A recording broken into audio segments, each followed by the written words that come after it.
There was proof the world is out to get me. There was proof that there are people taking advantage. And if I'm not careful, I'm just going to be completely shafted.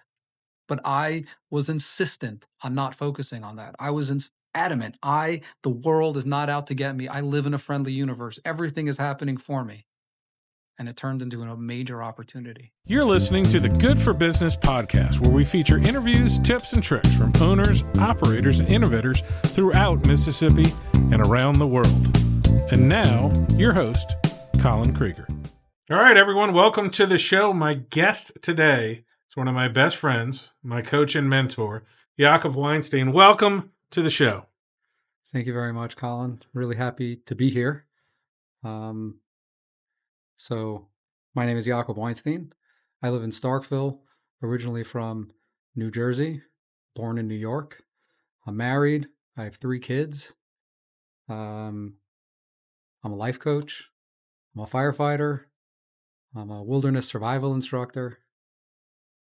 I think the survival instructor goes hand in hand with life coach. So for the last 2 years, Yaakov has been coaching me through stressful situations and for non-stressful situations, working on meditations and all kind of other stuff. So we'll try to be limited on how much we go deep into my therapeutic needs today. But can we first start, which I've always asked you before, can we go back to your origin story of little bitty Yaakov walking on the streets of New York and New Jersey, bringing some bagels home to his family? Tell me, let's start at the beginning. What's the first job you had ever in your whole wide life?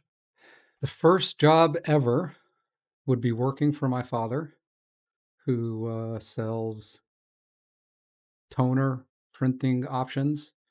And I would unwrap the plastic from the ink cartridges, and he would pay me $1 an hour. And that was when I first realized I hated working. So $1 an hour? $1 an hour. He believed that he was taking care of us, and that was enough. We didn't deserve any other money. That's somewhat. I can talk to my daughters about that next time they take out the trash and ask for their allowance. And so where was that exactly? That was in Muncie, New York. That was it's a suburb of New York City, in Rockland County. I lived there for the first 12 years of my life. Not that picture that you paint of me in Brooklyn, running around with what's that movie, Fiddler on the Roof type of outfit. Absolutely. Definitely not how I grew up. Although now, if you went back there, it probably does look a lot more like that. Oh, really? Really? Is it? And your family Orthodox Jews? Is that correct? Yeah, my family is Orthodox. That was a very interesting upbringing. I went through the entire Orthodox Jewish school system and upbringing, and never in a million years did I ever think I would end up in Starkville, Mississippi. Yes, you're a large portion of the Jewish population in Starkville, Mississippi. That is definitely accurate. So for the viewers and listeners at home, I mean, literally, and you're in the South, you need to describe what an Orthodox Jew would look like, the traditional attire, walking around, that sort of thing. Okay, so much of my life I walked around in a white button-down shirt, dark slacks, a jacket, and then when we would pray, we would wear a hat as well. So that's probably where you get some of that idea from. Yes. Although it was more of a Borsalino type hat. I don't know, more like a Michael Jackson. There you go. See, now we're talking Michael Jackson. So yeah. Reaches across all cultures and divides. So obviously a pretty strict walk to faith as a youngster, right? Yeah, very much. I can go in a lot of directions from that. But yeah, I grew up in a very sheltered community. Like I said, I went through the Jewish yeshiva system essentially until I was 22, which was I was already married for 2 years by then, living in Israel and studying like many people from my community do. for the first year or so after they get married. There you go. And that's part of fascinating in our talks for me to learn that like own ambulances, own I don't know about fire trucks, but definitely own in certain Jewish communities, right? So yes, there's an organization called Hatzalah, which is the Jewish ambulance service, and they're they're an amazing organization. I've used them for myself a number of times. I actually, the last time I used them, I got a really bad injury to my hand. I was converting my two-car garage into a gym, and I was removing the torsion rod for the garage door, and I moved the warning label that says "Don't touch" unless you have the right You tools. don't need that. And the L bracket ate through my hand like a circular saw, and called Hatsala, which that in itself was an interesting. Like I saw the shock, like I knew I was in shock, like dialing 911, like I couldn't remember the numbers, and they got me they got me there to the correct hospital that was going to be able to give me almost full function of my hand again. And yeah. So, like, the upbringing is part of it that goes towards your entrepreneurial nature and towards your work ethic and that sort of thing. What other kind of jobs were there? Jobs in the community you were required to do, or other jobs that your father had you do before you had a regular job? Well, there was the raking leaves, so we got paid for that. That was also $1 an hour, or maybe $1 a bag. I don't remember, but it was not very motivating. Um, And by the way, for reference point, we're talking in the 2000s, right? Is that correct? Because you're a um, youngster. I would say This was not the 1950s. no, but it was probably around the like 1990s. Okay, So yeah, I mean, not that not that long long ago. ago, where like $1 would go that far. Absolutely. Like you weren't buying a pack of gum and a packet of cigarettes for a nickel, then Yeah, yeah, definitely not. yeah. During my formative years.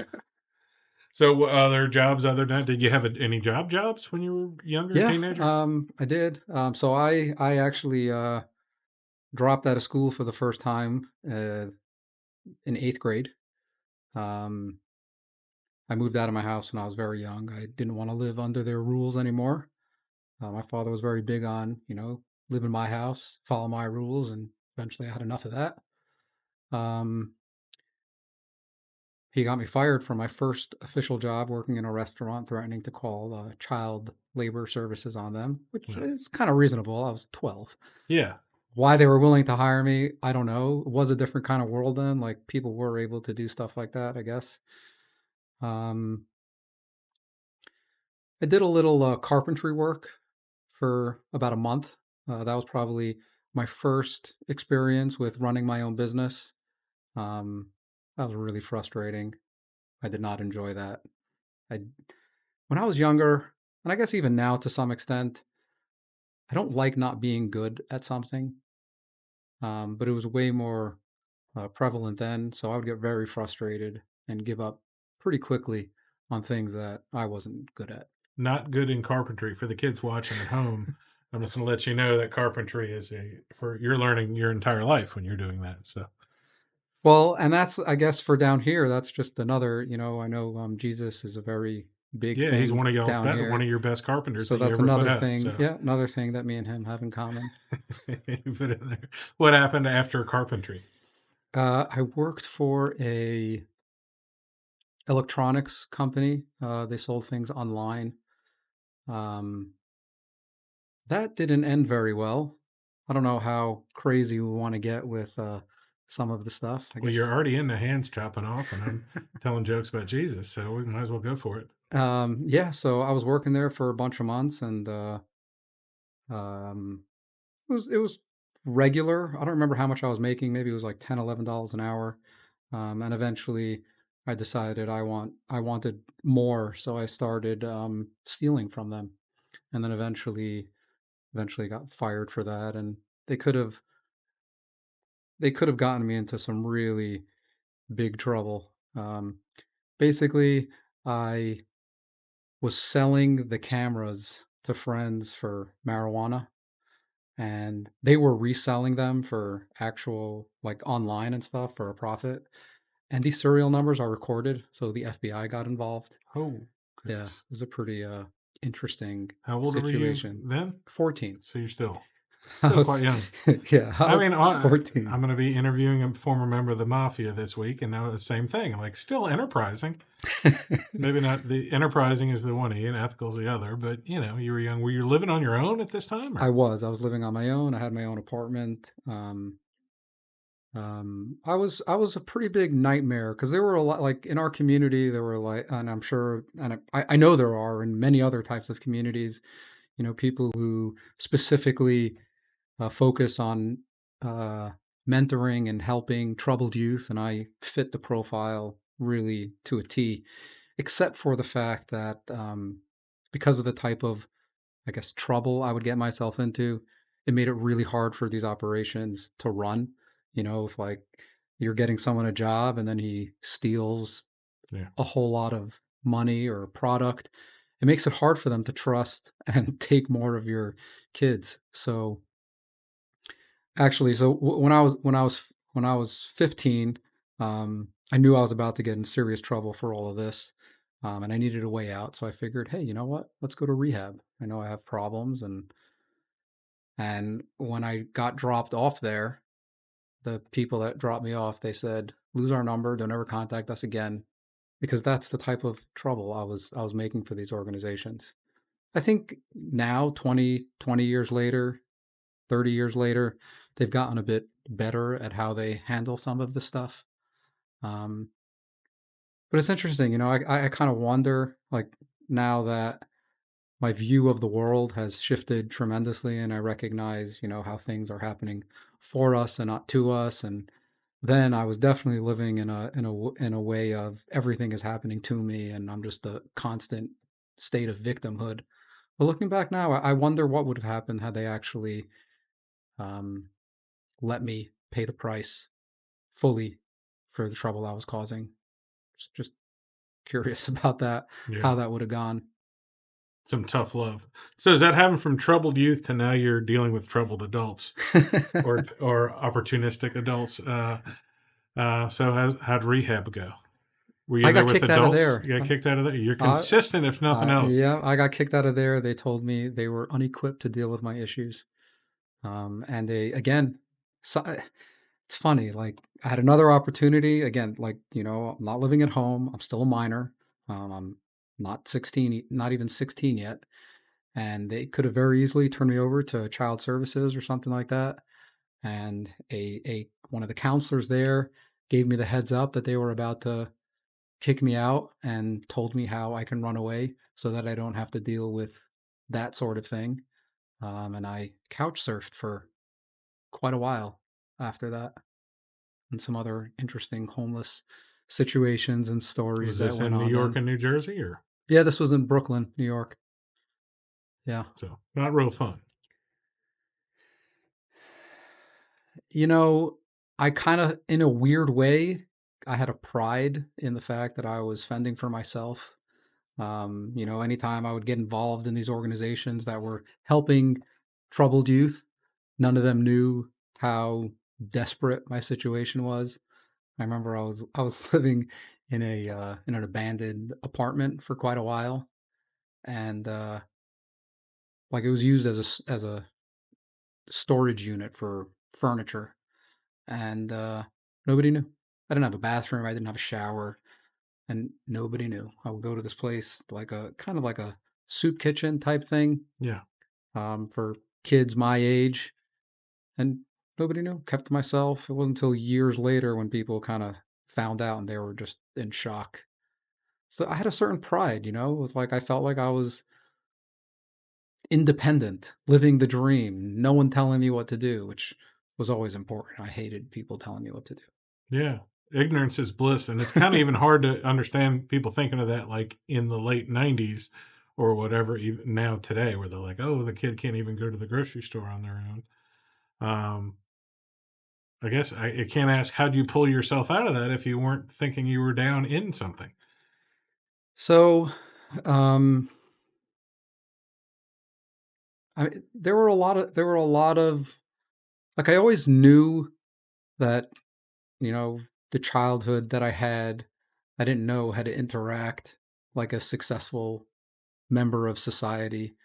So, I think when things really started changing consistently for the better, there was this man, his name is Avi Fishoff. He runs a program now called Twisted Parenting, and that's a really phenomenal concept. But he played me, played me so beautifully. Like he saw my resistance and my, I guess, arrogance, like as far as needing help.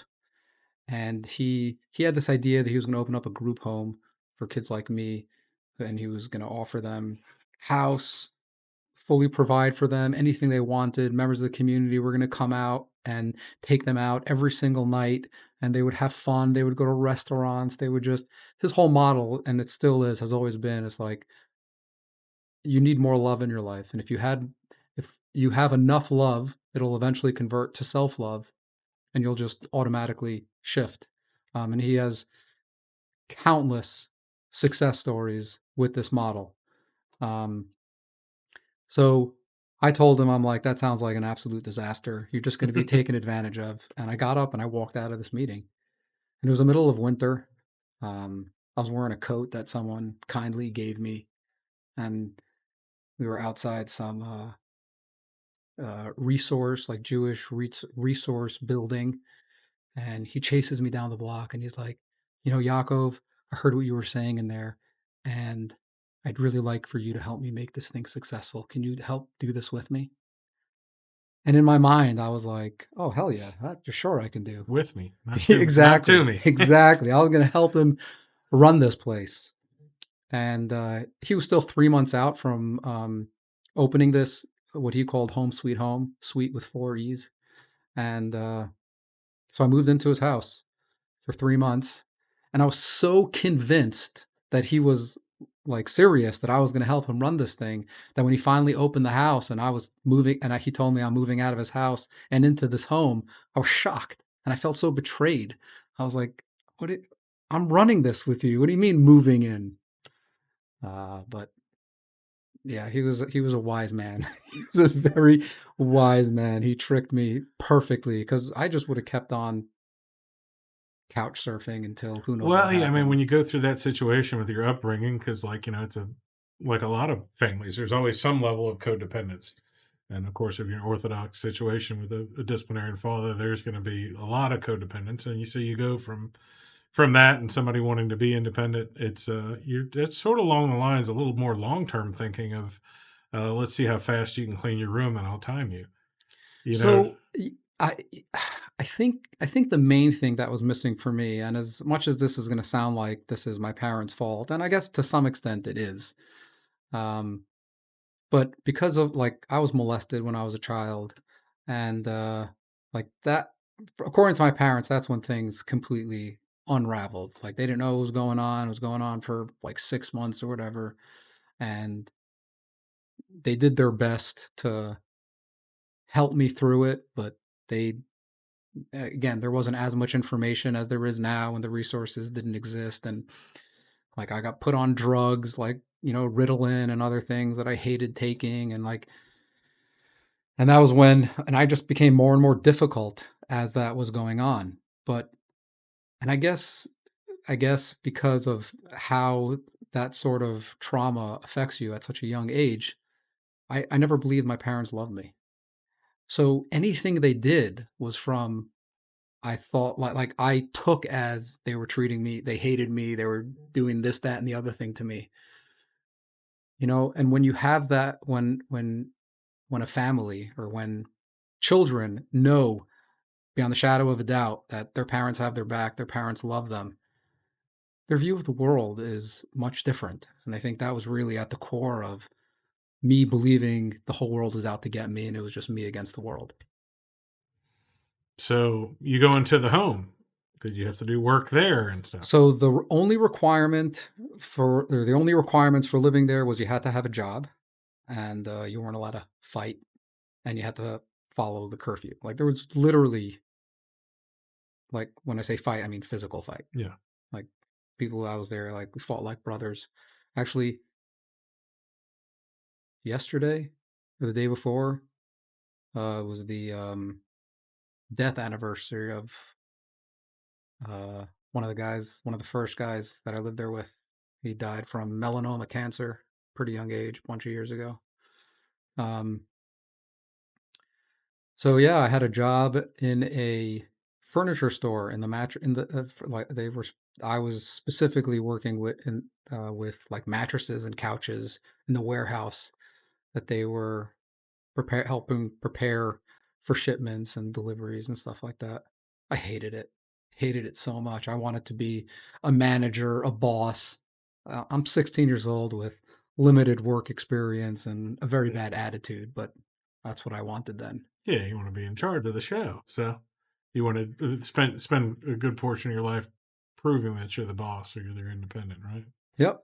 So I did that for probably a good amount of time. Both through I was there. I think I lived there for about 7 to 9 months.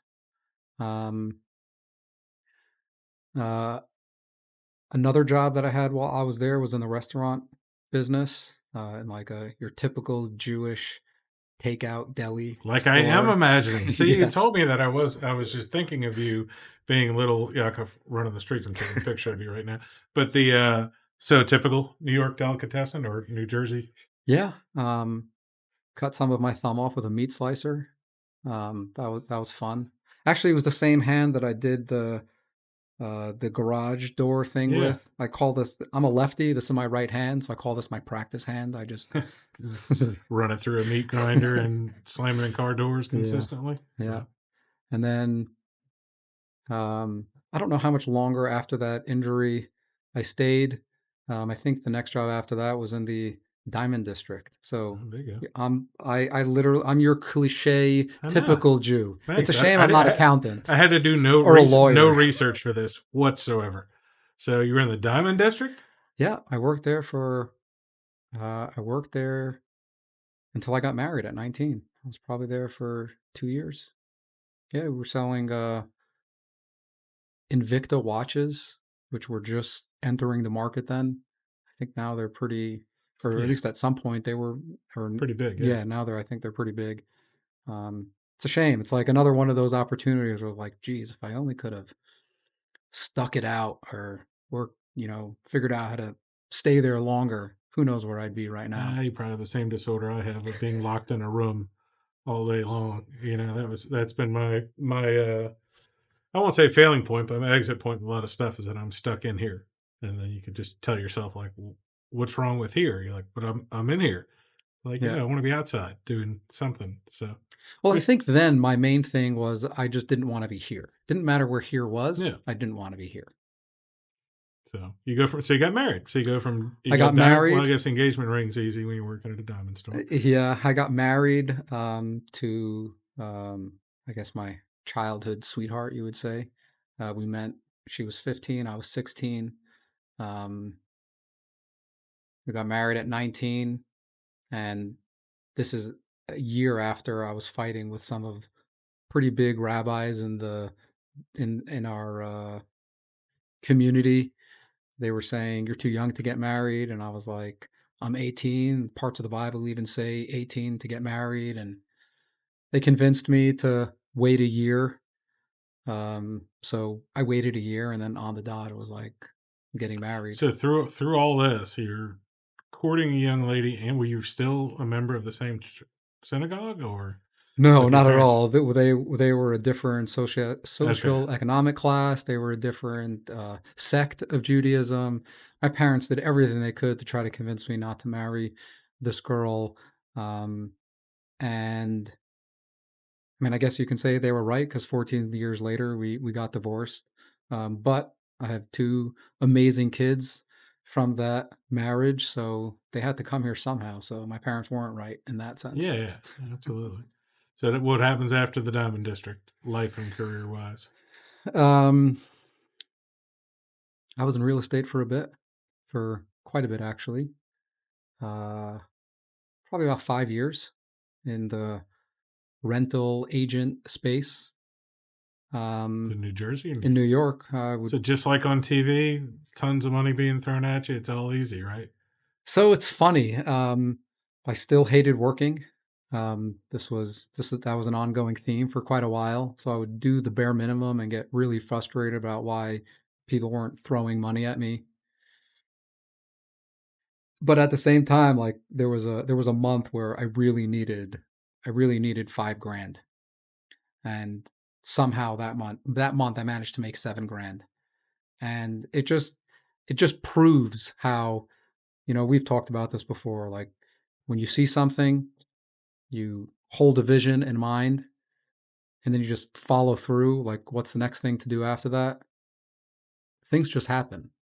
But then again, I didn't know a lot of the stuff that I know now, or really any of the stuff that I know now. My personal development hadn't started um, officially at this point, and it was more just like, up until that point, like traditional therapy, and stuff like that. So my view of the world was still very much the same. The world is out to get me. Everything is. It's like it's my parents' fault. It's my in-laws' fault. It's my wife's fault. All these things. And that's a pretty heavy reminder being surrounded by it because, to a large effect, the Catholics and Jewish have the same problem, which is the community and the family and stuff is a lot more involved day to day basis, constant reminders. There's not a lot of Catholic, I think, has let up over the last couple of years, as generations get away from it. But there's a lot of community guilt too, where every single person knows your business. Am I correct on that? Where Yeah, there's yeah, more, it's more than just the in laws. It's yeah. I mean, it's. I mean, they're not small communities, but they're definitely tight knit communities, and everyone. It's hard to hide.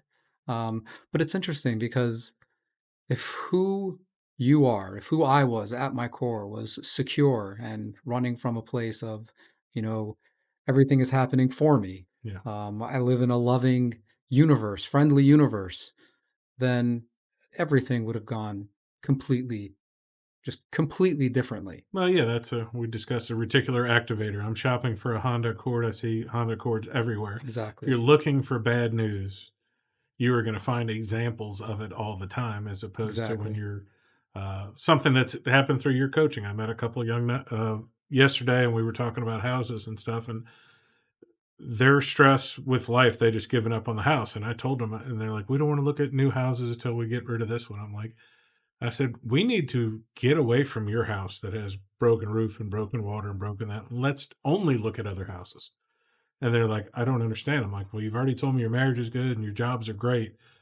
But I said, y'all are in this space where everything's wrong with your house. And I said, your house isn't that bad.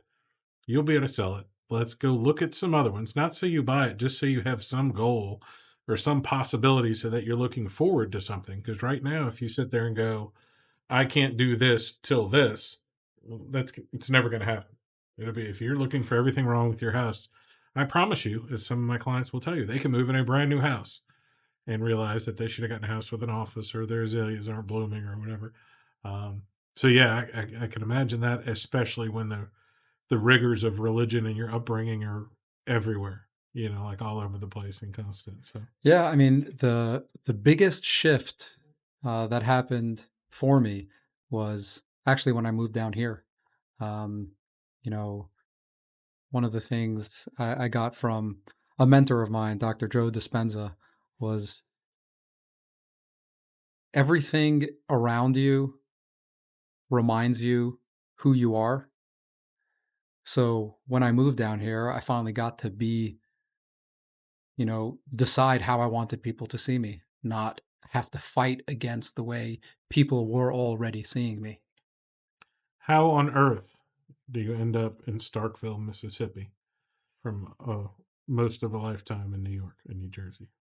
So I had gotten divorced not that long ago, and from that point, so I've been here since 2020, 2021, and I was fulfilling on some dreams that I had, and I went to a wilderness survival instructor training program in Missouri. And when I was there, I met someone who was from Starkville, Mississippi. We became pretty close very quickly during the 45 days of the course. And not long after the course, he invited me to come down and visit. And I remember thinking, I'm like, why in the world would he want me to visit his backwards, upside down southern Yeah. city, southern state? And like, I believed every single cliche at that point about the South. I'm from the tri-state area. The rest of America is just to keep us from flipping into the ocean. But I was kind of curious. Let me go meet his barefoot, toothless, mobile home family community who all work at the one McDonald. Yeah. And I came down here, was very pleasantly surprised. It felt like home immediately. I was here for 2 weeks. I called I called my then girlfriend, who's now my wife, and told her we're moving to Starkville, Mississippi. She's like, the poorest state in America? I'm like, you're just gonna have to trust me. And 4 months later, sold my house. We moved down here, and not long after we got here, just the way we were welcomed by the community. She's originally from Kazakhstan, and most people probably heard of Kazakhstan from the movie Borat. Yes, an Uh, all-time. I forget how many Academy Awards it garnered, but it was quite a haul that they got that year. So you, the Lothario that you are, you sweet talked her into dating you and living with you in New York or New Jersey. New Jersey. By then, I So was in in New New Jersey. Jersey See, already. she came from one of the poorest countries in all of Europe. You take her there, and then you move her to the poorest state in all of America, I which, don't, by the way, is still in the 1% of wealth of the entire world, but it's, I don't compared to know that. that Kazakhstan is one of the poorest Well, countries. according to the documentary Borat that I watched, it was very difficult. Do you know that what's his name? Sacha Baron Cohen, he's Yeah. actually not allowed in Yeah, you've told me Kazakhstan that. Yeah. as a result of that movie. Yeah, They were so that's offended by relatively that fair. movie. I saw they had the new Superman came out last night, and or we saw it last night, and the Superman they made up two countries because I think they were trying to be politically correct and not have like a real invasion on it. I'm like, and the names were so absurd. I'm like, this is just you could have said some real names. And then I thought like, oh well, I remember him telling me that Sacha Baron Cohen can't go to Kazakhstan. So Actually, when I met my wife, I wasn't really looking for anything serious. I had gotten divorced not that long ago, and the thing, like literally, once this happened, I was like, "Oh darn, I'm screwed." It was literally the first time we met. She said she's from Kazakhstan, and I was like, "Oh wow, do you know Borat?" She's like, "Yeah, he's my next door neighbor." mm, And as soon as she said that, I'm like, "Crap, this is like I think I just fell in love with her." yeah, she took the hit for you. Huh? So what were you doing when you moved there, and what did you do when you got here work wise? So I had the last the last career I had in New Jersey. I was running uh, dairy restaurants, actually bagel shops. So again, more into the Thank cliche, you. fit See, this is right all into the cliche. my notes check out. So, Um, and well, I honestly, mean, we did land in Starkville, which did have a bagel store for a little while. yes, So yeah. I did not come here to continue that. I was already coaching a little bit in my time. The originally the when I started with this bagel shop, they were small chain. They had 4 locations. I think they still do. And there was a vision. They were going to sell franchises, but the owners at some point their vision shifted, and it wasn't going to turn into the job that I had hoped for, and I didn't want to stay um, stuck in a store or running these 4 stores with all these employees, just the regular restaurant stuff. The original vision was they were going to sell franchises and I was going to sell a business model and first create the model and then sell the business model. But that didn't end up happening. But that was the beginning of like really when I saw myself more as a coach or even a consultant. when I first got into coaching, I was doing a little bit of business consulting, but I didn't really enjoy the business side of things. My passion had always been working with people, helping them recognize what's possible personally in their life and how that affected the rest of their life.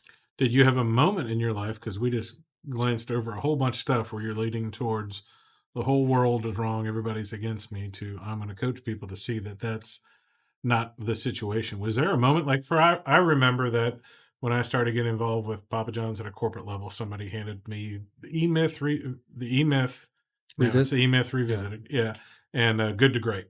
And I remember reading those, then getting audio tapes, and that was it.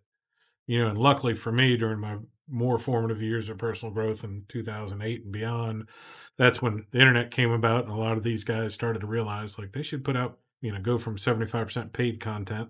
Tony Robbins did that. 75% paid and 20% free, to the opposite, 75% free content. And I changed my life. Do you have like a magic moment where somebody told you everything is going to be okay if you make it okay? Or So when my first official, or when my journey into personal development really started, was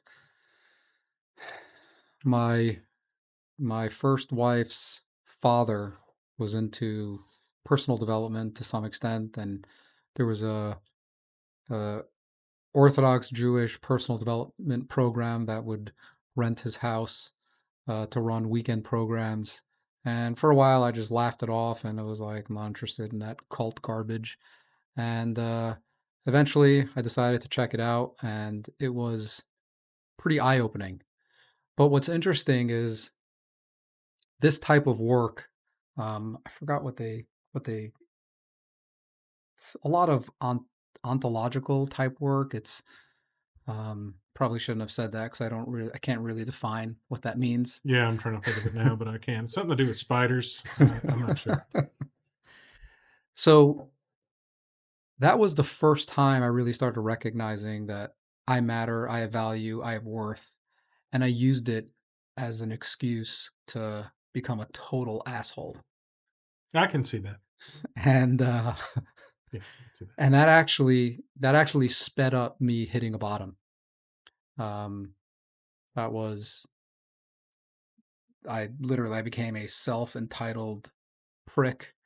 Um, Started treating my wife a lot worse because if she didn't do what I wanted or didn't act how I wanted, now I know I matter. So I have a right Yeah, to, look out. yeah, like I'm gonna get what I want because I matter. So that ended up with another bout in rehab. Um, I'm already in my late 20s. Uh, we were separated for quite a while. We got back together. Um, and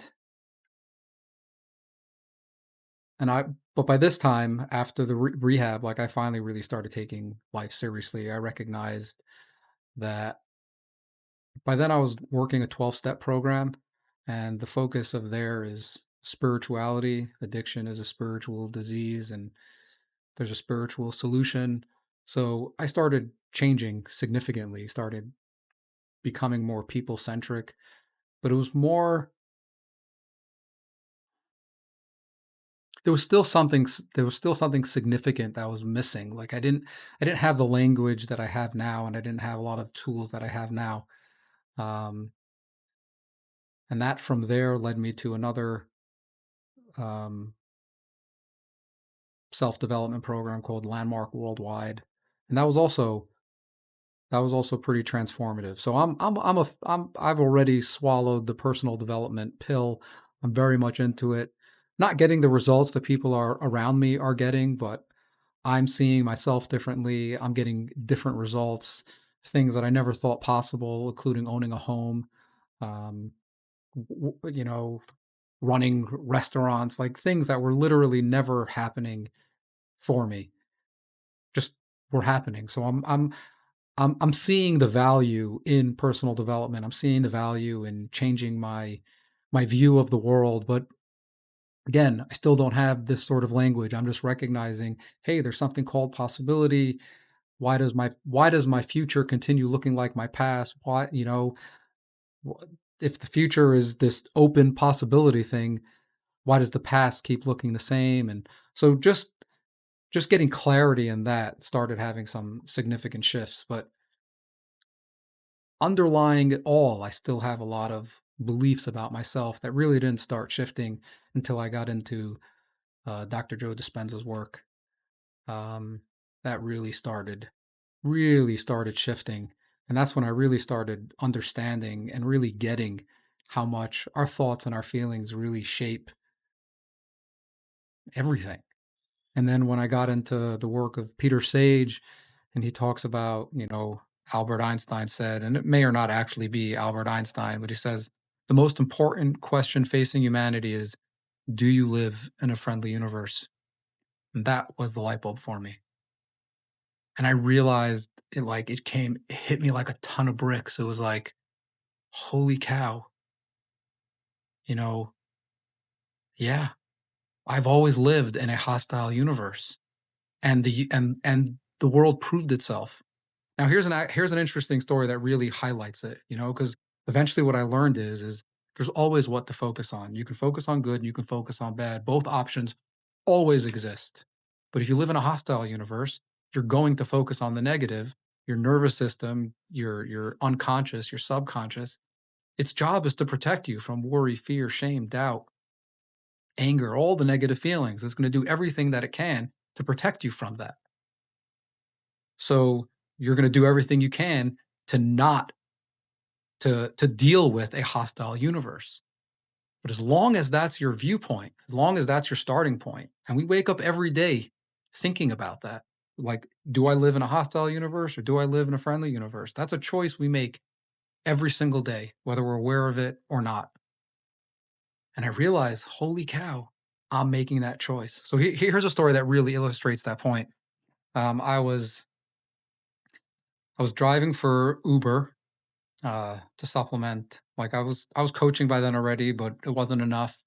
So I was driving for Uber. I had a whole system figured out. I was making pretty good money, um, and I get a call late one night. I think it was Saturday night from an Uber representative telling me that someone was using my account or something, and I don't know. Basically, long story short, I fell for a scam, gave him access to everything that I made, which was like $1,500, and he just wiped me out.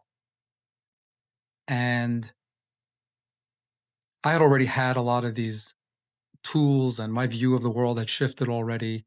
And the old me would have instantly gone into like, oh my Here gosh, we go again. here we go again. World's out to get me. But I knew that that wasn't true. I knew the world wasn't out to get me, and I knew everything was happening for me. And even this, I was like, somehow this is happening for me. And I remember driving back home. I had ended up pretty far, and it's quite a long drive back, and I was just hyping myself up. There were those nagging thoughts, like, "Oh, how can you fall for that?" And I was just having a conversation with myself. It's like, "No, this is somehow an opportunity. This is somehow an opportunity." And I convinced myself. I like really, really stuck with that. And I got home, told my wife that I just got scammed, but somehow it's an opportunity. And I'm telling you, in the past, this would have been a spiral of who knows what, like depression, just literally. Like I just got seriously taken advantage of. And the next day, I was talking to a friend of mine, um, just telling him what happened and how somehow it's an opportunity. And he was so inspired by the way that I was sharing this thing. He hired me on the spot to be his coach. And it was actually my first big client. So, and then like a few days later, I find out that Uber had insurance for this and I got all that money back. So it was like literally like this easily could have turned into who knows what, like a serious disaster, sending me on a major spiral. And instead, it turned into a significant profit. I changed my model of how I coach, changed a bit, how I offer my packages, and how long I work with people. So, all of that to say is there was proof. There was proof the world is out to get me. There was proof that there are people taking advantage. And if I'm not careful, I'm just going to be completely shafted. But I was insistent on not focusing on that. I was adamant. The world is not out to get me. I live in a friendly universe. Everything is happening for me. And it turned into a major opportunity. Yeah, and it's 100% of where you're sitting and where your perspective is. Like, and of course, as you get further in personal development, growth, that sort of thing, you start looking back at points in your life where you, even when you did things right, you had a good attitude about it. So, like, I had one where I went to a festival and I probably had $40 in my pocket that I normally wouldn't have just to go see this concert, and like was buying a ticket outside for $18, and I went to walk to the gate and it was a ticket from the year before. And I remember like laughing, like I was like, "Ah, that got me, man. Good, like, good for him. I should, New Orleans, like you're dealing with street people and carnies all the time." So I was like, "Yeah, he got me." And I went in, and then I had like $3 left to last the next 12 hours. But I bought a real ticket. But and it wasn't a lesson learned about the ticket. But I remember not feeling embarrassed or dumb or anything at all. And I've had the opposite situation even in recent years, where you're like, "Oh, I'm so stupid for this," and you just, if you can frame it, we'll put a link to some generic Joe Dispenza thing on the podcast thing here in the notes, because I don't. There definitely have not been 2 days that have gone by in the last year that I haven't listened to. Of course, some on repeat to a fault that my wife probably knows what they sound like through the pillow. But like this morning, where you're waking up and taking a minute not to open Twitter and get angry at the world, or things like that, to put it in perspective, or as it says on my fancy cup, to make positivity louder, which Yeah. that came up 8 years ago before I'd ever heard of anything about, you know, sharing with personal growth stuff. The manifesting thing's the hardest part, where people are like, oh, you're trying to do magic. And at the functional part of it, you're trying to train yourself to look for every opportunity. This podcast has been a great thing that we've discussed at, where my first list of guests was like my 5 friends, and then I mentioned it to you, and you're like, "Don't you know Lieutenant Governor?" And then other friends have said it in a kind way, like, "Hey, dummy, you're 1 degree away from so and so, and your friend on Twitter runs a talent agency," and like you start going, "Oh," whereas those things weren't created; they were there, but you're just not looking for them. And Yeah. once you my oldest daughter Allison does a great job of living in abundance. She didn't think she was getting into the school that she got into, and she's like, "Well, they'll either come to their senses, or I'll just recreate it myself." And he goes, "And then I'll bother them until they let me in." And then of course, like a month later, they're like, "Oh, we want you. Here we go." And you can call that manifesting, call it awareness, but she put herself in a position where like everything's fine because it's always been fine. Yeah. I actually just said that with my last guest, where I told him, I said, everything's been okay till right now. Even though, you and I probably slept in a car and had some other horrible situations when we were younger, everything's fine. You could go back and tell the same story you just told us at the beginning here about your life, as if they were horrible things that other people did to you. But you said, I stole from the electronics thing. I did this, I had that. And it's not even blaming your former self, but putting yourself in a position where you're in charge of the story. Yeah.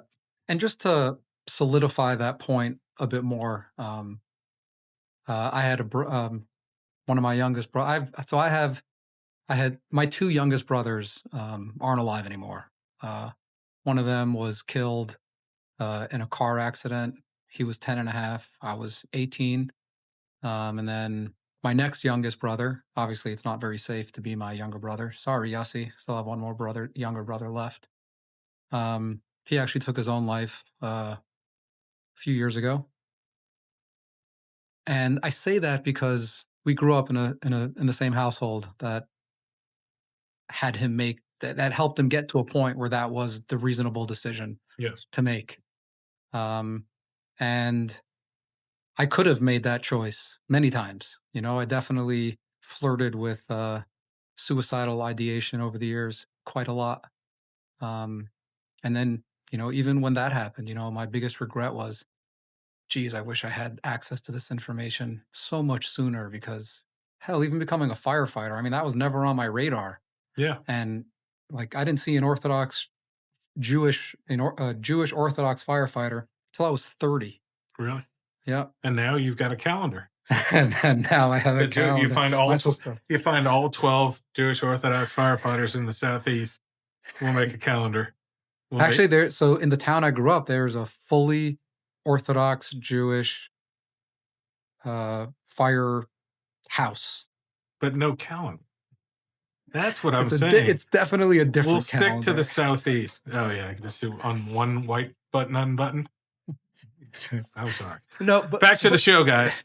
but I said that because, like, had I been able to share firefighting, like that would have been something he would have absolutely loved, and he would have, he'd probably be alive right now being a firefighter. But everything happens, I believe very firmly, everything happens for a reason. I may not understand how or why.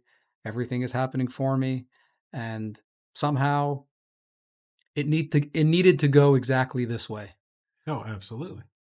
Why But not? Well, you could be, and this could very, very easily be a prison interview about the life lessons you learned, from some misstep, and could have been the same life lessons learned, but somebody could be sitting here going, "And my dad did this," the classic line of "My dad was the dad's a raging drunk, and that's the reason I don't drink," or "My dad's a raging drunk, it's the reason I do drink." yeah, I was talking to Josh Gillis, the owner of Catfish Alley Studios, Mississippi's only Web 3.0 studio, earlier today. He's got 3 daughters.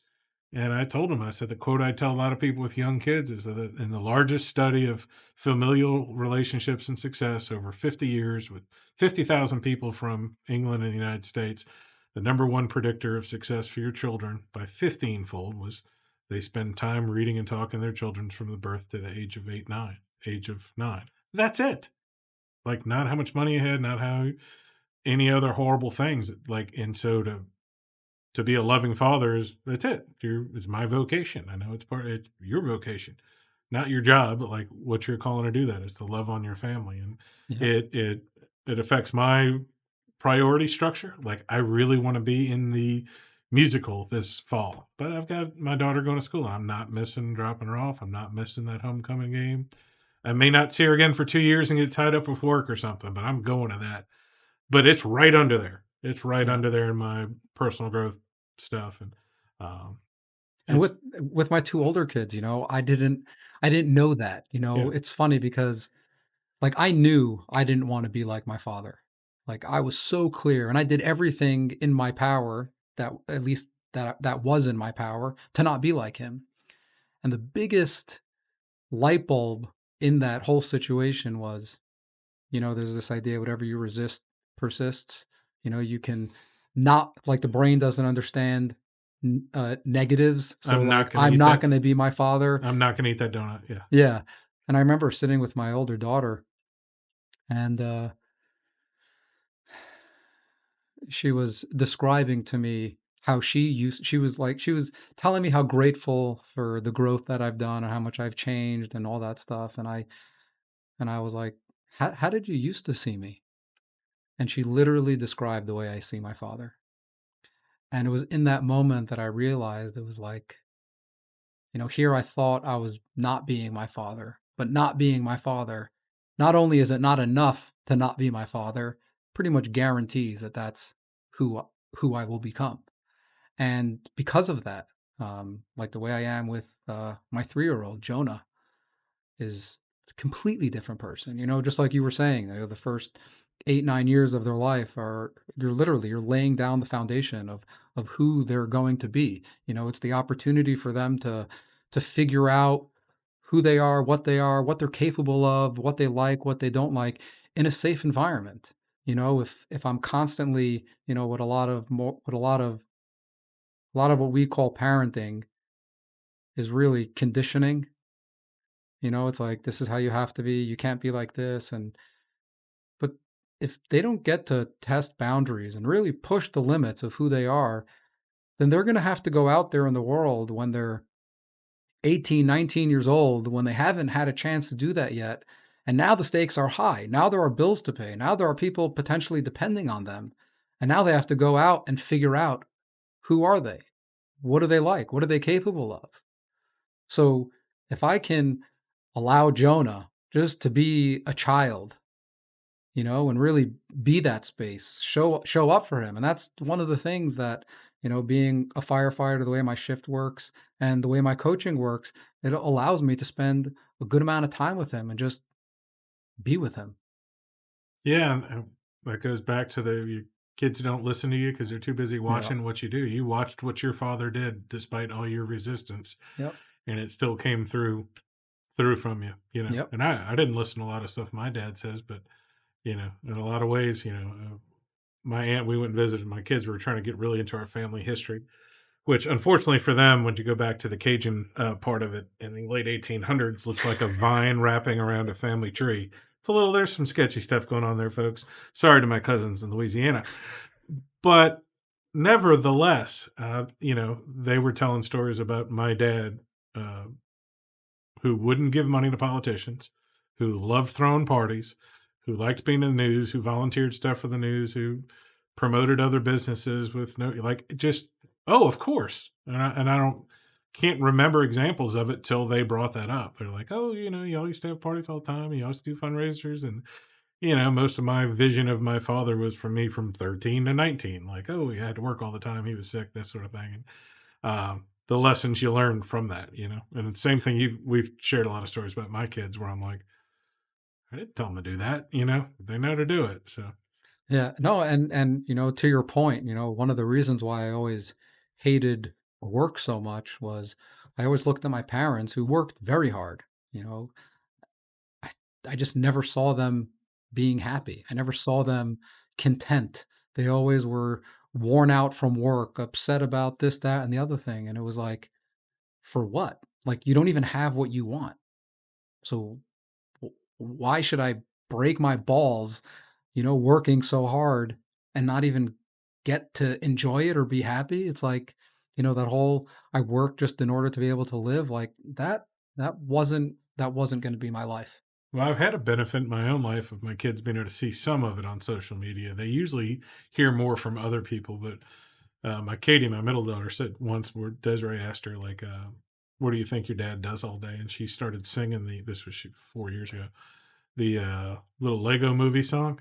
Everything is awesome. Everything is great when you're part of a team. Like that's what they imagine. That's how glorious that is that I'm not coming home and kicking the dog. Although Gumbo the dog, sometimes I want to kick you. That I'm coming home and it's not, too stressful or me just screaming or crying or whatever like that. I think anytime I give them a stern look, it works because they're not used to the stern look. So you get some daddy power there. So all right, so you end up in Starkville, Mississippi. What's the first gig there? Is it just coaching? Yeah, it was just coaching. I had this idea and vision that I was just going to be such a powerful coach, transforming so many lives. People were just going to be lining up at my door, begging for to work with me In um, Starkville, Mississippi. in Starkville, Limiting Mississippi. belief. Let's not throw that out there. So there's plenty And of people here who are successful, and I've had several members. Amy Bogue's podcast is coming out today. That's half of our discussion was personal growth and how to frame things. yeah, and I yeah, I wasn't able to convince people how awesome coaching was at first. Um, so I mean, I did Uber for a bit. I did some door dashing for a bit, and always, thank God, was able to make ends meet. And it's interesting because had I not had the tools that I've had these last bunch of years, like it would have been a disaster. But I I have a vision of how I show up in the world, the difference that I make for people. Um, I believe that we were never taught how to operate the human being, and we believe simply because we're not dead, we're doing it right. But that's a very and to some extent we are, but we're surviving, and the basic, the lowest level a human being can operate on is survival mode. Like we're designed to not die. Yeah. So, but that's not enough. And I don't remember where I was going with that point. Yeah, you're saying you use the tools to help you get through the last few years. Yeah. So I have a vision, and yeah, I think when we learn how to operate the human being, when we understand the role that our thoughts and our feelings actually play, when we understand the nervous system, and we start actually being able to affect our nervous system, we start showing up differently. Things that used to stress us don't stress us. In our work together, the food we put in our body will affect our thoughts. Oh, absolutely. I'd like to share my biggest breakthrough. So I think we're a couple years into it. And if you think anything of me or my growth or differences in the last 2 years, that's probably why you need to give my guest Yaakov a call.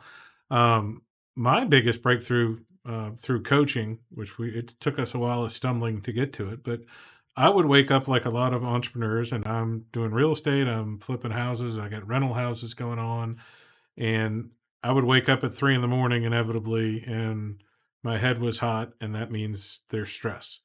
And so that stress needs something to cling on to. So that stress had to be financial. It had to be like, oh, these guys haven't finished my kitchen counters, or they haven't finished my kitchen counters, or they haven't done this, or they haven't done this. And then that leads into, oh my God, this deal at work's about to fall apart, blah, blah, blah. And through the simplest form of extensive coaching and just literally discussing it for hours, the biggest correlation I realized was that I was eating Rocky Road or drinking a bourbon and Coke after 8 o'clock at night. And when you wake up with that stress and your blood sugar's high, especially men, don't know how to define it other than something must be wrong. It's sort of along the lines of some psychologists say we have too many tigers coming at us, that we're cavemen, and a tiger comes at us, and that tiger is a utility bill and all that sort of stuff. We're really defining too many things as tigers, and we don't realize the physical stresses that if you aren't eating correctly, aren't, I've taken magnesium and my sleep is completely amazing now. And when I do wake up at 3 in the morning, I know like, oh, I had the peanut M&Ms while watching the Superman movie last night. And I know when I woke up at 3, and then I can drink a glass of water and meditate a little bit, listen to Joe Dispenza, and then go back to bed and get through it. Yeah, I mean, see, one of the things about, again, knowing how to operate the human being is we are meaning making machines. It's like when I have a feeling in my body, my brain goes, wait, why am I feeling that? And we start looking around at our environment to prove why I'm feeling that way. So it's not that my world dictates how I feel. It's I have a feeling that happens instantaneously, and then I look around and I try to prove it. We like to think of our brain as this, the peak of human development, and to some extent it is, but it doesn't have access to new information. It only has access to the past. So it looks around it looks around my world, and it's like, oh, this is why I must be feeling that way, and this is why I must be feeling that way. But the truth is, we have a nervous system which is extremely complex. And without getting too conspiracy theory, we live in an environment that doesn't really promote a regulated nervous system. So our nervous system, without us already doing the right thing, all the right things, is already out of whack. So we're going to have a whole bunch of feelings that our brain needs to justify. Something that I learned a while back that's really interesting, like just to prove the fact that our brain doesn't like to not know. So right where the retina hits the optic nerve, there are no photosensors in that part of the eye. So there's literally a blind spot, and there's a way that you can actually you can see the blind spot in your eye. But if you look around, there's no blind spot in your eye. And when you do this experiment, you can find, like I said, you can find it online. You literally see how the brain fills in the blank based on what it thinks should be there. So, These walls are part of that experiment, these little slat walls where you can see things. You're just yeah, connecting them yourself. yeah. So, knowing that though allows me to use that to my advantage. If my brain is going to be filling in the blanks, why don't I take some responsibility for what those blanks are so that my brain actually fills in what I want it to see? And that's why, having a foundation of living in a loving universe, everything is happening for me. it completely transforms the life that we have without anything else changing. The opportunities are right there in front of you. But if you see things the way you've always seen them, you're going to continue seeing them that way.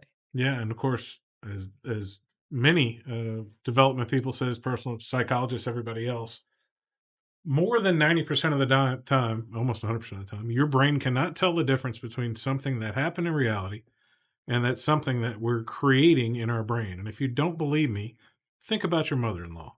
Like, think of if that's a pain point for you, or think about a time you've made a mistake with a loved one or something and betrayed them. And you can get hot in the head. You can make yourself sick. And if you don't think that that can happen all the time, you're incorrect. Like, it's just, it's there. And, the more you do meditation, the more you pay attention when you're dreaming, you understand not how much control you have on it, but how physically that can make you feel. Yeah, I mean, another example for that is just close your eyes and picture your favorite food. Like really picture it and feel your mouth, feel yourself start salivating. There's no food there. That's the beginning of the digestion process. Yeah. But like you said, the brain cannot tell the difference between real and imagined. Yeah, and if you sit there and think about the realtor who betrayed you, or the bad person at work, or at any group you're in, or any guy that cut you off in traffic. My kids love now that I say namaste when somebody cuts me in traffic. I'm like, namaste. So I'm gonna stay on your bumper and ride you into traffic. But thanks for the time. That's what you taught me. Thanks for giving me more time in this roundabout. I'm glad that you stopped, lady with Alabama license tag. Thank you for more time today. So, um, that's a big growth point for me. Has been to look at that perspective and go, this is just how it is. It's just happening. And I think the most recent studies have shown that 30, 40, 50% of the memories we have never even happened. Yeah, our memory is 1000% inaccurate. I mean, it's just our brain fills in that's why stories, the more time you tell them, get more and more interesting and exciting. It's like it's a mixture of exaggeration and just um, embellishment. Yeah. And sometimes it's who you're telling the story to, whether Yeah, you don't realize. Sometimes you realize it, like you're in the middle of it, and you're like, oh, I'm going a little crazy. But yeah, and that's what I tell people. Yeah, you say, this the truth. It's the first time I've told it. So yeah, and but that's why things as little as not watching the news is so important because there's the news is never like how amazing this world is. It's usually yeah. how horrible everything is, and if you're constantly watching and listening to all that sort of stuff, yeah, it's a dangerous world out Well, there. Twitter, especially now, or X, they had, I saw it on X, which was interesting, but there's a YouTube clip of videos and it was talking about the advertising that's on there, that in the morning and the evening, especially late at night, Twitter next gets pretty, it's a rough spot to be if you're other than sports, but it is not, you're usually not seeing the fuzzy video there. You're seeing somebody get killed or something like that. Their advertising now targets that. So their advertising is, a lot of the items aren't for sale. So people notice now that I say this, which is the reticular activator, they'll notice that Instagram and TikTok and Facebook to Instagram and TikTok are more about selling. They'll sell you the items that are there, or for something for you to purchase. On Facebook, since there's a lot of memory and life stuff, there's a lot of insurance and life products, and Twitter is a lot of fixing things. So it has Drano and all these other items that are like, you have a problem, this will fix it. And it's because of the content that's on there, is because you're literally getting grumpy watching this stuff. My Facebook feed is generally beautiful because I only post beautiful things. And if somebody's too negative, I just snooze them for a little while. So I don't, there's sometimes I miss some stuff. I was a little late to the Ozzy Osbourne dying thing because I was watching cute, not puppy videos, but just my Facebook now is looking for happy stuff because I'm always looking for happy stuff. Yeah. So, how do you get into the firefighting business? How long have you been involved in the trade? Um, about a year. About a year. It's actually an interesting story how I'm even in the firefighting industry. And again, it's just another example about how things are happening for me and not to me. So when I first moved down here, I originally tried to join the volunteer fire department. I figured, I'm not from the community, but I can if I get involved, this will be a good way to get involved in the community, and a way to start meeting people, getting to know people, and by a series of miscommunications, I was told there's no volunteer fire department. Yeah, that's 100% perspective because, like, if you're a negative person and you get turned down for a volunteer job, like, it's a, So, life lesson. well, at that point, it wasn't. It was more just. It was just a way. Like it was just a way of getting into the community. I found BNI not long after that, um, and BNI is Business Networking International, which is how Yaakov and I met. There's two chapters in Columbus, one or two in West Point and two in Starkville now. So one in West Point, two in two Starkville. in Starkville. So it's an intentional place to go get business. I've mentioned it on like three or four of our podcasts, but it's a place to network. Like you go to the chamber event and you network, and you might make friends, and you might kind of sort of network. But when you go to BNI, like you're there to network and to find people to help develop your business and Yeah, and hopefully the develop. way the way BNI is set up, there aren't in your chapter. There's no other realtor. In the chapter I was in, there's no other life coach. So you're really there learning to focus on helping other people grow their business, and those same other people are focusing specifically on your business. And things like um, uh, chamber of commerce. You have many types of the same industry, and you're kind of Yeah, competing there. we'll go back to firefighting or volunteer firefighting. So, I mean, I gave up on that fairly quickly, and one of my good friends here, who's also Jewish. I'm not going to say his name because he may be undercover. Um, he was in the he was in the fire department for a little bit, and well, obviously, when once he left, they needed their token Jew. So Yeah, for the it's calendar, exactly. it's time for me to start figuring out how to get in, and I I tried out. I was there were 5 other people who applied with me, and I was the only one that got through um, the entire process. They interviewed me that day, and I started following up with them when I didn't hear back from them right away.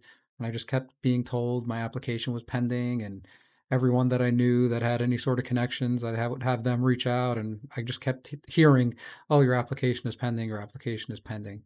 And after about a year, I gave up. So uh, one day I was, Jonah's getting older. I guess he was around 2 at the time, and, fire trucks are interesting. He wanted to go see the fire department, so we went during the day, and, he's a cute little boy, so, the administrative assistant, she saw him, she was fussing over him, and she brought the chief out to introduce himself, and as soon as he heard my name, he was like, "You've applied here before, haven't you?" And I was like, "Yeah, that was 2 years ago, and I'm still waiting for a call back." And then just a couple days later, I get a call from Human Resources saying, "We don't know what happened with your application. We're so sorry, but if you're still interested, we'd love for you to apply." And the part that was for me was by this time, the fire department switched from a 24 hours on, 48 hours off time to 48 hours on, 96 hours off, which was perfect because it allowed me to seriously focus on coaching, which is, you know, very important to me and what I want to be able to focus on. And I don't know that I would have been able to do it in just 48 hours off because there are some shifts where I get off and it's just like I need I I need a break. Yeah, it's actual work. It's work is what I call it. Yeah, I mean, there's a lot of training. We don't get to fight that many fires here, fortunately, unfortunately, because the city does such a good job with making sure building code is up to par and all that Yeah. sort of stuff, which is good. I mean, it means people are safe. Where we train to be able to be there for people on the worst days of their life and to be able to help them get through it, save their stuff as much as possible, and save lives. And it, it's funny. I probably shouldn't say this out loud, but when I first started, it was like, I mean, and I still believe this. It's like I can't believe they're paying me to do this. I've actually paid to do things Yeah, like like you get to this. work out and stuff, and Yes. Yeah. it's not a bad gig, as the kids Yeah. say. No, there's a lot. I mean, like I said before, I think my brother, if this is something that he would have really enjoyed. But there's just so many aspects about it. There's one of the requirements to work in Starkville is to be an EMT. And when I was younger, I had a dream of becoming a nurse before male nurses were a big popular thing. But because of my history with school, that was a limiting belief. I was Was never that going to get inspired through. by the Meet the Fockers movie with Ben Stiller? Because he was a, Another a a Jewish Jew. male nurse. You're the one saying it. I'm just doing it. That's the only example I have. But No, my mother's a nurse. My sister's a nurse. Like, just the idea of helping people has always been something I've been passionate about, and this is just another way that I get to do that as a firefighter. oh, excellent. All right. Well, let's get into the plug away part. So let's talk about the consulting and life. I say life coach. So some people get pushed back when I say life coach. They look at me a little funny, and then I say, "Well, you're looking at me funny," but I said, "I know you think a certain way about my success or perceived energy. So there must be something to it." So So, I mean, just talking about coaching in general has always been something that it's difficult because it's simply a tool. Like, you don't hire a carpenter based on the tool that he uses. So coaching is really just a tool. But I think it's made a difference in my life. I have coaches, um, and I think what makes coaching so powerful is it allows us to see things that are usually right in front of us that make all the difference. That with someone who's able to listen to us deeply and see us for as a possibility, what's possible, and see the dream, see a dream, help you get in touch with the fact that there even is a dream, and, help guide you to a place of, hey, this is a world, this is a loving, friendly universe where things are happening for me. Um, just so many more things become possible. And like I said before, we don't we're not taught how to operate the human being, and there are so many things that we can do that allow us to really get the most out of our lives. We all just want to be happy. Like, we all want to, well, some of us more than others, but we want to enjoy our lives. We want to have fun. We want to feel connected. We don't want to just survive. We when we die, or when we're on our deathbed, we want to be able to look back at our lives and be like, that was amazing. I'm so grateful that I had this opportunity and the difference that I got to make. And unfortunately, many of us don't experience life that way. It's really just a matter of, well, I have kids to raise, I have responsibilities, I'm a spouse, um, and I just got to get through it. That's that's not that's not living. That's surviving. Like, why? Let's thrive. Just like, I believe we're created in God's image, and I don't think that's just a line. I think that's who we are to some extent. There's a piece of God in us. Like, we're not meant for mediocrity. We're meant to have spectacular lives. And if you're not living a spectacular life, if you believe that you're meant for so much more, then yeah, those dreams are not there to tease you. Those dreams are meant to inspire you. And we operate so much better when we live with hope, when we live with possibility, as opposed to just trying to not make the same mistakes that we did yesterday. And actually, something I would like to do with all of you, if that's okay, there's a tool that I use regularly and that I do with my clients. Sometimes I even start our sessions with that, and it's just something as simple as your breath, how that can cause an instant shift in whatever you're experiencing. It's called the heart breath.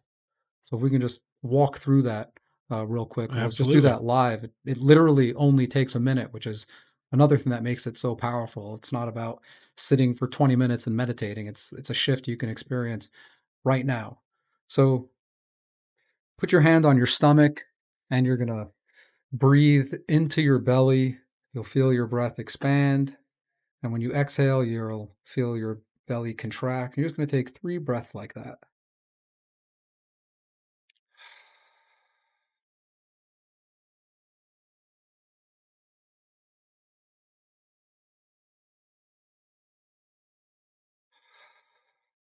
Now, the next breath, you're going to breathe into your belly. And at the top, you're going to hold it and just see if you can notice 5 heartbeats.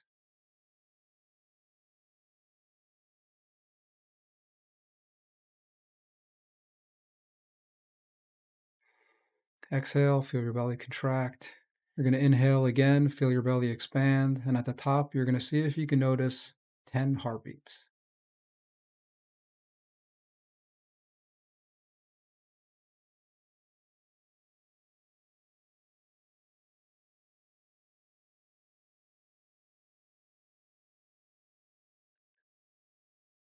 Inhale again, feel your belly expand. Hold it at the top. See if you can notice 15 heartbeats.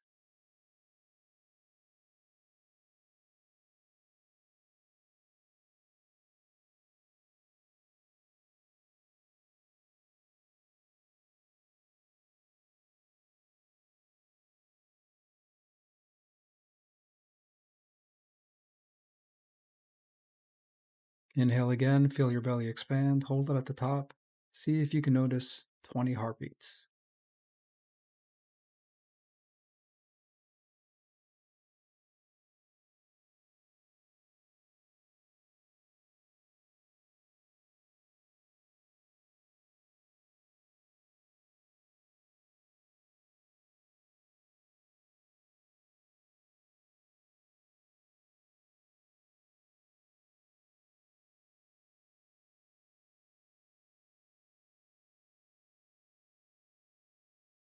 You can just relax and just see what you notice is different. Like, I immediately feel a sense of like just being grounded. My thoughts are still.